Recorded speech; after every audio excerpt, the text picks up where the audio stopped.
नमस्कार दोस्तों, एक बार फिर स्वागत है आपके अपने चैनल में। साथियों, जो भी साथी लाइव जुड़ रहे हैं, एक बार कमेंट करें कैमरे की क्वालिटी और आवाज किस तरह है। साथियों, आज आपको जानकारी देंगे हरियाणा विधानसभा की टिकट, बीजेपी पार्टी की टिकट किस किस को मिल सकती है। और इस टाइम मेरे साथ मौजूद है राजनीति के अच्छे जानकार इंद्रपाल चहार जी। आपको बारीकी से पूरी जानकारी देंगे भाई, जो किसको टिकट मिल सकती है किसको नहीं, यानी कि संभावित जो टिकटें हैं हरियाणा बीजेपी पार्टी की। और आज दिन में एक हरियाणा की जो प्रदेश कार्यकारिणी के जो सदस्य है उनकी मीटिंग भी थी बीजेपी की। और आज शाम को 8 बजे लगभग बीजेपी पार्टी के जो बड़े नेता है उनकी एक मीटिंग होनी है। और पूरी जानकारी देवांगे भाई किन किन हलकों पे किस किस को टिकट मिल सकती है बीजेपी पार्टी की। इंद्रपाल जी, स्वागत है जी आपका, बहुत बहुत धन्यवाद सतवीर जी। दर्शक साथियों को जानकारी दीजिए। आज बीजेपी पार्टी की कुछ संभावना है भाई, कुछ टिकटें दे सकते हैं हरियाणा में, तो क्या कुछ अनुमानित आंकड़े हैं आपके? सतवीर जी, आज शाम को 8 बजे केंद्रीय कमेटी है जो बीजेपी की, उसकी मीटिंग होनी है।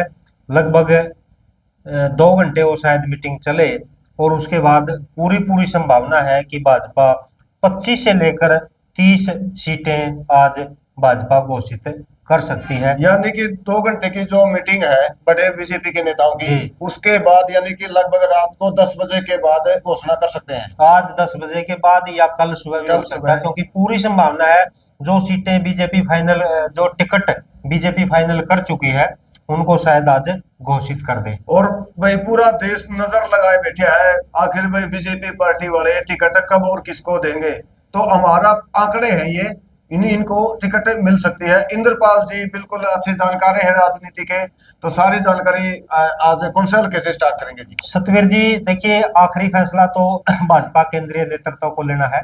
हम तो एक संभावना जता सकते हैं कि किस सीट से कौन भाजपा का प्रत्याशी हो सकता है।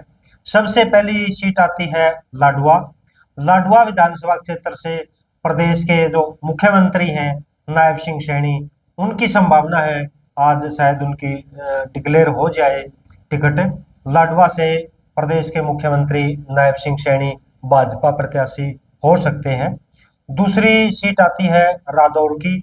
यहाँ से पूरी पूरी संभावना है कि श्याम सिंह राणा भाजपा प्रत्याशी होंगे। इंद्रपाल जी, में आपने राठौर की बात करी भाई, श्याम सिंह राणा जी। बीजेपी पार्टी से टिकट ले सकते हैं। कुछ दिन पहले ये नेलो पार्टी के साथ थे यात्रा में। सतवीर जी, पीछे जो अभय सिंह चौटाला ने यात्रा निकाली थी नैलो की, पूरी यात्रा में श्याम सिंह राणा अभय सिंह चौटाला की यात्रा में थे। और अभय सिंह चौटाला ने 6-7 सीटें डिक्लेयर करी, मतलब मौखिक तौर पर डिक्लेयर कर दी थी कि इस सीट से ये प्रत्याशी होगा, जिसमें रादौर से श्याम सिंह राणा का नाम भी शामिल था। लेकिन जब उनको बीजेपी की तरफ से आश्वासन मिला तो उन्होंने इनेलो पार्टी को छोड़कर बीजेपी ज्वाइन कर ली। और पूरी संभावना है कि आज की लिस्ट में रादौर से श्याम सिंह राणा का नाम आएगा।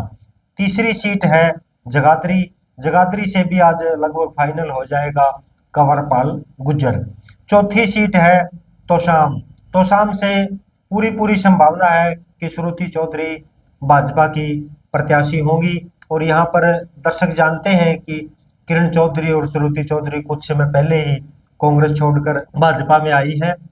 किरण चौधरी को तो उसका इनाम मिल चुका है, वो राज्यसभा में जा चुकी हैं। और अब पूरी संभावना है कि श्रुति चौधरी भी तोशाम से भाजपा की प्रत्याशी होंगी। अगली सीट है ऐलनाबाद। ऐलनाबाद से पूरी पूरी संभावना है कि मेनू बानीवाल भाजपा के प्रत्याशी होंगे। और 2019 का जो विधानसभा चुनाव था उसमें एक नारा चला था, आया सीएम आया सीएम, दुष्यंत चौटाला का। इस सब के पीछे जो मास्टरमाइंड था वो था मीनू बेनीवाल का। लेकिन वो भी अब पलटी मार चुके हैं। जेजेपी को जो थिंक टैंक माना जाता था उनका, जो उनको चलाते थे, वो बीजेपी में जा चुके हैं। आज लिस्ट आई उसमें ऐलनाबाद से मीनू बेनीवाल का नाम आ सकता है। तो साथियों, अगला हल्का है जिसमें पूरा देश की नजर है, हल्का नारनौल से। सतवीर जी, ये फाइनल है कि नारनौंद विधानसभा क्षेत्र से कैप्टन अभिमन्यु भाजपा के टिकट पर आएंगे, भाजपा के प्रत्याशी होंगे। लेकिन यहाँ यह बताना भी शायद जरूरी है कि कैप्टन अभिमन्यु शायद नानून से चुनाव नहीं लड़ना चाहते थे। ऐसे समाचार हैं कि कैप्टन बरवाड़ा से भी चल रहे हैं अभिमन्यु ने जींद, हांसी और बरवाड़ा का सर्वे करवाया था कि अब जीत सकते हैं, और ऐसी रिपोर्ट भी आई थी कि तीनों विधानसभा क्षेत्रों में कैप्टन अभिमन्यु की जीत हो सकती है। लेकिन राजनीतिक जानकार बताते हैं कि प्रदेश के पूर्व मुख्यमंत्री और वर्तमान में जो केंद्रीय मंत्री हैं मनोहर लाल जी, वो नहीं चाहते कि कैप्टन अभिमन्यु नारनौल से बाहर निकले। तो पूरी पूरी संभावना है कि उनका हल्का नहीं बदला जाएगा, नारनौल से ही वो चुनाव बीजेपी के टिकट पर लड़ेंगे। अगला हल्का है अटेली। अटेली और कोसली, मुख्य बात है आरती राव की। आरती राव बीजेपी की प्रत्याशी हो सकती हैं। विधानसभा क्षेत्र कौन सा होगा, अटेली या कोसली, ये जो राव इंद्रजीत का परिवार है वो तय करेगा। कल शाम को भी ऐसे समाचार प्राप्त हुए थे कि राव इंद्रजीत को नरेंद्र मोदी जी उन्होंने बुलाया है, इनकी नाराजगी चल रही थी और ये लगभग तय हो गया है कि 6 सीटों पर ये अपने प्रत्याशी स्वयं के उतारेंगे बीजेपी के टिकट पर। वो कौन कौन होंगे ये राव इंद्रजीत तय करेंगे। और आरती राव कहाँ से चुनाव लड़ेंगी, अटेली से या कोसली से, ये इनके परिवार पर निर्भर करेगा। अगली सीट है पानीपत ग्रामीण। यहाँ से प्रत्याशी तय है महिपाल डांडा, जो कि पंचायत मंत्री हैं, वो इस सीट से एक बार फिर चुनाव लड़ने जा रहे हैं। महिपाल डांडा 2014 और 2019 में लगातार बीजेपी की सीट पर जीत दर्ज कर चुके हैं, और इनके बारे में खास बात यह है कि इनकी जो जीत का मार्जिन है वो दोनों चुनाव में बहुत ज्यादा रहा है। बीजेपी के कई नेताओं का 2019 में मार्जिन 2014 के मुकाबले कम हो गया था, लेकिन महिपाल डांडा ने दोनों चुनाव में शानदार जीत दर्ज की है। तो साथियों अगला है विधानसभा पानीपत शहरी। पानीपत से किसको मिल सकती है? सतवीर जी, इस पानीपत से पूरी पूरी संभावना है संजय भाटिया, जो कि 2019 में करनाल से सांसद थे और पूरे हरियाणा में सबसे बड़ी जीत उन्होंने जीत दर्ज की थी। लेकिन इस बार जब मनोहर लाल जी लोकसभा का चुनाव लड़ा करनाल से, तो उनको अपनी सीट छोड़नी पड़ी। उसके मुकाबले में हो सकता है कि बीजेपी आज उनको पानीपत शहरी से अपना प्रत्याशी घोषित कर दे। तो साथियों अगला है विधानसभा जींद। जींद से डॉक्टर कृष्ण मिड्डा की टिकट फाइनल है। वो 2 बार जीत चुके हैं, और जो इनके पिता थे हरिचंद मिड्डा, वो भी पहले इनेलो की टिकट पर बने और फिर बीजेपी की टिकट पर बने, और उनके गुजरने के बाद जब उपचुनाव हुआ तो कृष्ण मिड्डा इनेलो से बीजेपी में आ गए थे और बीजेपी की टिकट पर बन गए थे। तो ये दोनों जो पिता पुत्र हैं वो जींद से विधायक रहे, और 100% संभावना है कि जींद से कृष्ण मिड्डा की टिकट फाइनल हो जाएगी। तो अगला है जी अम्बाला कैंट। अम्बाला कैंट से किसकी क्या उम्मीद है? अम्बाला कैंट से उम्मीद 100% है, कोई है ही नहीं। अनिल विज मंत्री भी रह चुके हैं, अब इनको गब्बर के नाम से भी जाना जाता है, उनकी फाइनल है।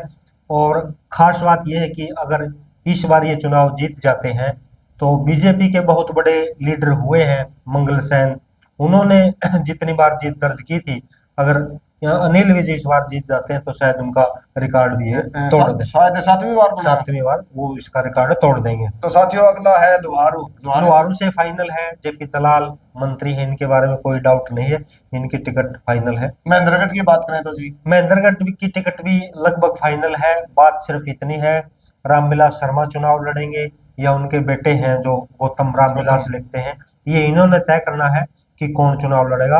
इस परिवार की टिकट महेंद्रगढ़ से लगभग फाइनल है। सोनीपत से बात करें इंद्रपाल जी। सोनीपत से कविता होती थी इनकी मंत्री, लेकिन उनके पीछे हार गई थी वो 2019 में, और इस बार पूरी संभावना है कि वहां से निखिल मदान, जो कि वर्तमान में मेयर हैं सोनीपत के, वो चुनावी मैदान में आ सकते हैं। अगला विधानसभा है बावल। बावल से एक बार पूरी पूरी संभावना थी कि जो मंत्री हैं डॉक्टर बनवारी लाल, उनकी टिकट कटेगी, लेकिन अब ऐसे समाचार प्राप्त हो रहे हैं कि जो लिस्ट शायद आ जाए उसमें बनवारी लाल का नाम होगा और इनकी टिकट नहीं कटेगी। तो साथियों अगला है हांसी। हांसी विधानसभा की बात करें तो हांसी का क्या कुछ है जी? हांसी में जो वर्तमान विधायक हैं विनोद झाड़ा, उनकी टिकट फाइनल है, वो 100% उनकी टिकट आज पहली लिस्ट में आ सकती है। तो साथियों अगला है भाई हिसार। मेरा खुद का जिला है हिसार। हिसार में भी पूरी देश की नजर है जी, भाई हिसार में आखिर कौन ले सकता है बीजेपी की टिकट? सतवीर जी, जो कमल गुप्ता जी हैं वर्तमान में मंत्री भी हैं, संघ संघ की पावर का इस्तेमाल करके वो मंत्री बने थे। लेकिन जब से कुरुक्षेत्र से सांसद बने हैं नवीन जिंदल, यानी एक प्रकार से जिस प्रकार से कांग्रेस से बीजेपी में जिंदल परिवार की एंट्री हुई है, तो उसी समय से एक कयास लगाए जाने लगे थे कि विधानसभा के चुनाव में जिंदल परिवार से मतलब कोई प्रत्याशी होगा तो वो सावित्री जिंदल हो सकती है या सालू जिंदल हो सकती है। जिंदल परिवार से मतलब 100% हिसार से प्रत्याशी बीजेपी के टिकट तो पर आने साथियों वाला अगला है बजरलाल का गढ़ आदमपुर जी। है। आदमपुर से फाइनल है भव्य बिश्नोई। और जो भजनलाल का परिवार है वो 16 बार जीत दर्ज कर चुका है आदमपुर से, और बड़े बड़े परिवारों को इन्होंने हराया है। तो आदमपुर से फाइनल है भव्य बिश्नोई। इंद्रपाल जी बात करें हम बड़सल से, बड़खल से भी जो सीमा तिरखा है उनकी टिकट फाइनल है। नागल चौधरी की बात करें, नांगल तो चौधरी से राव अभय सिंह जो मंत्री हैं उनकी टिकट फाइनल है। तो अगला है पलवल। पलवल से दीपक मंगला, इनकी भी टिकट फाइनल है। तो बादली से क्या कहें?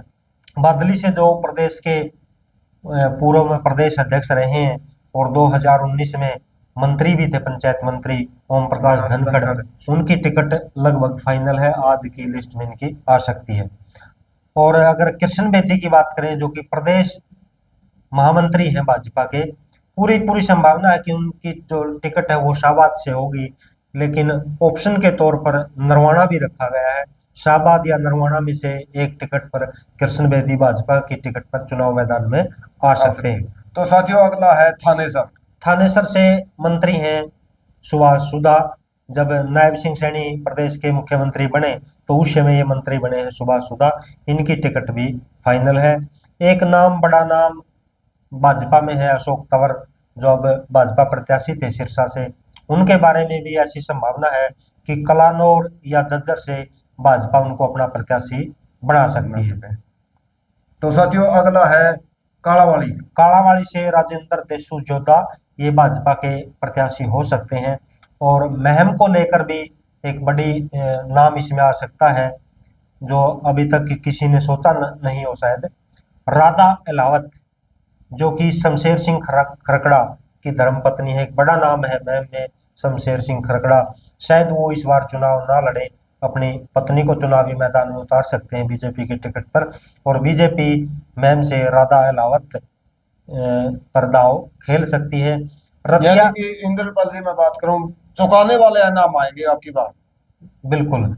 और अगर रतिया की बात करें तो 2 दिन पहले तक जो सुनीता दुग्गल है सिरसा से, पिछली बार सांसद थी, इस बार उनकी टिकट कट गई थी।